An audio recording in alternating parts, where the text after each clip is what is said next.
Welcome to the very first episode of the Tertius Times podcast.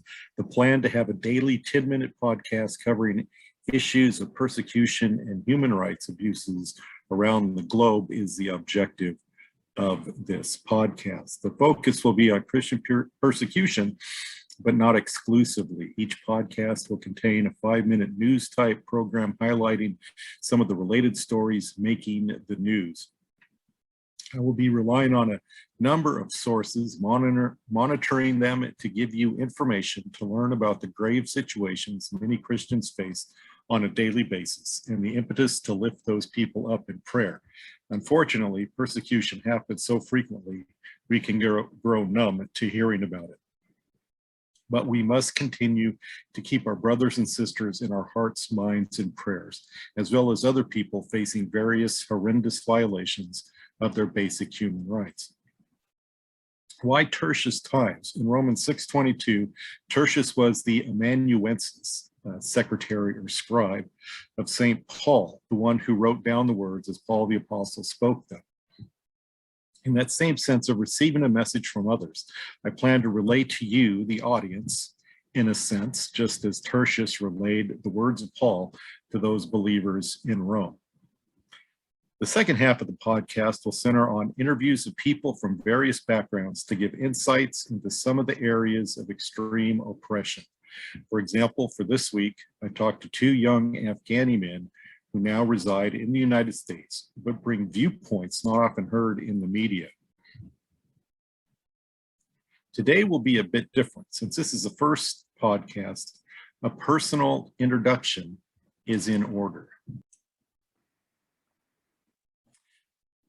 My name is Brian Wright. I became a Christian at 8 years old while at a summer camp with the Baptist church I had been attending with my family. My parents, however, just divorced, which was as traumatic for me as it would be for any child near my age at the time. It did bring me to God, but it also brought me some deep insecurities. The rest of my story is not easy to tell. It's probably not easy to listen to either, since there are some very dark lows in my life. As I grew, I vacillated between not going to church to attending Assemblies of God church in my teens, a non-denominational church in my 20s, and an Episcopal/Anglican church after that. Looking back, my soul may have been saved, but I struggled emotionally. After 12 years of marriage, I went through a divorce. It wasn't until the last few years of my life, however, I'm 57. After spending time in many different recovery programs, I have finally found a genuine freedom from the shackles of my earlier life. Even though I gave up on myself, Jesus never did. I thank God for that perseverance and deliverance.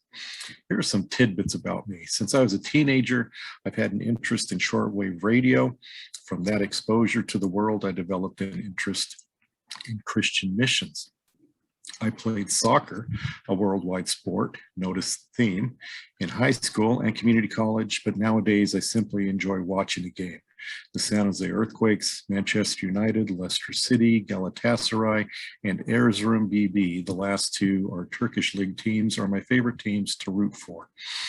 I was in the U.S. Army as a radio operator, which paid for my college. My last tour of duty was in far eastern Turkey, in a city called Erzurum. Although being in the Army was not necessarily enjoyable, being stationed in such a far-flung place was fascinating. I fell in love with the Turks, the country, and its history. Although I wanted to return, I have yet, even after 30 plus years, to revisit that country. I have a BA in English, a BA in Bible and Theology, and an MA in English as well. I currently teach, what else? English at a community college. Some of my favorite authors are John Donne, T.S. Eliot, and C.S. Lewis, all, by the way, members of the Church of, guess what? England. I suppose you could call me an Anglophile.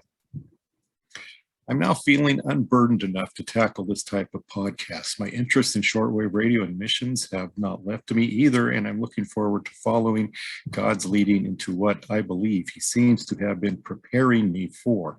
I am thankful too that, unlike Moses, I did not have to wait until I'm 80 years old before there was a path laid out for me to escape my own internal Egyptian bondage. In the next segment, I will be talking to Aryan and Ahmad.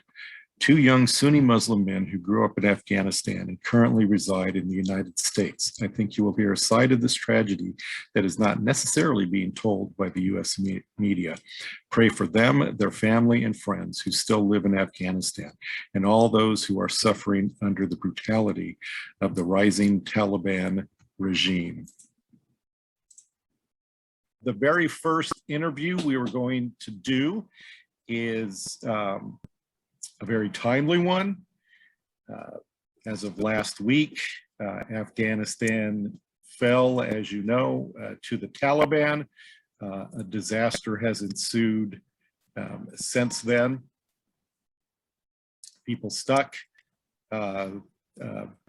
hundreds, if not thousands, of Americans stuck behind Taliban lines.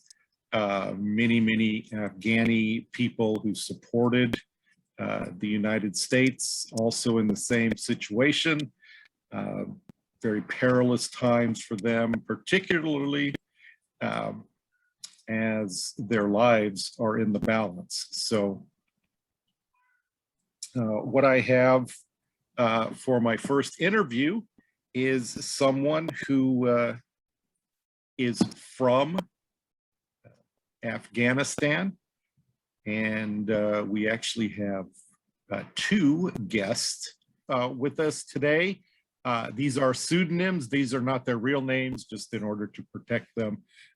Aryan and Ahmed. So welcome both. They're brothers, both from Afghanistan. So Aryan, take it from here. Thanks for having me, Mr. Brian. So I was basically born in and raised in Afghanistan. It's a beautiful country, really beautiful country. And I finished my middle school there. I was there until 9th grade. Then I moved to America for better education. And still my families and friends, they're living in Afghanistan under this situation that is happening. And hopefully they feel a lot. I pray for them all day and every day, and hopefully they feel safe there. I also learned English over there too. I knew a little bit English because I took some private courses over there in Afghanistan, which helped me a lot in America. Hi, my name is Ahmed. I'm Aryan's brother. I was born in Afghanistan, and I went to two schools. From morning, I went to private school, and then from afternoon, I was going to a public school, and then from then on, I from 5 to 9, I went to my church, like religion. Went to study my religion. So I was busy all day. Like as my brother said, that we're from Afghanistan, and I still have family there in Afghanistan, which we pray every day for their safety and for the people of the country. And yeah, that's basically it. All right, very good, thank you. That gives our audience a little bit of an idea of your background, your life in Afghanistan. Let me just ask you a few questions related to that. Now, you're both relatively young, correct? Yes. Yes. So how old are you, roughly? I'm 21. I was born early 20s. Yeah. Okay. And I'm 19. I was born in 2000, so 2002. Okay. My son is 20, so you guys were born around the same time. So my question is, you have no real memory of living under the Taliban because you were so young at the time. But your parents obviously do, and they've shared with you some of their stories, have they not?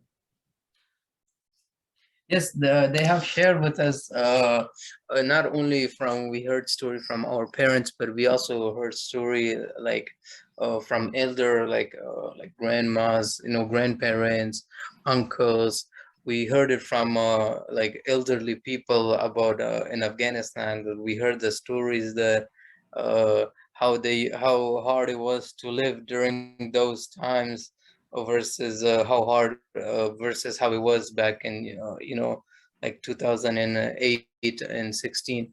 So they said it was very hard to live during the time the Taliban was controlling the Afghanistan.